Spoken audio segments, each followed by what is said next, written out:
In this short demo, we'll be creating files using different clients in a Quobyte cluster. In our cluster, we are working with 2 clients. So, to start, we will SSH into the first one. Next, you can see the mounted file systems by running the mount command in your terminal. Now, cd into /quobyte/, and if you do an ls, you will notice that nothing is there. So let's create a volume. If you need any help creating volumes, make sure to check our previous video. Now, if you do another ls, you will be able to see the brand new volume. cd into the volume, and let's create a file using vi. We will call this file hello.txt. Add some text to it, and save it.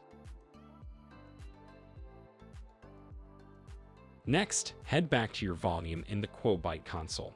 If you refresh it, you will see the file in the volume. You will also see a message that reads, "One file is redundant across machines and that it can tolerate downtime of a machine." Let's go back to our terminal and create another file. This time, we'll call it secondtest.txt. Once again, after saving the file, go back to your volume in the Quobyte web console.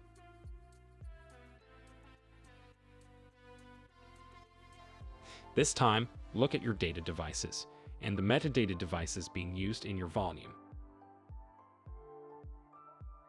Let's return to our terminal again and SSH into the second client. Again, we will retrieve our clients list and SSH into the second one and check the mounted file systems. We will see d into /quobyte/. Do an ls and you will see the demo volume. cd into the existing volume, and if you do another ls, you will be able to see the files created with the first client. Let's create another file using our second client. This time, we are calling the text file secondclient.txt. After you save it, do another ls to make sure that the file is there, and then go back to the first client. Do another ls and you will see all 3 files. Likewise, if you return to the Quobyte web console, you will see all the files we created.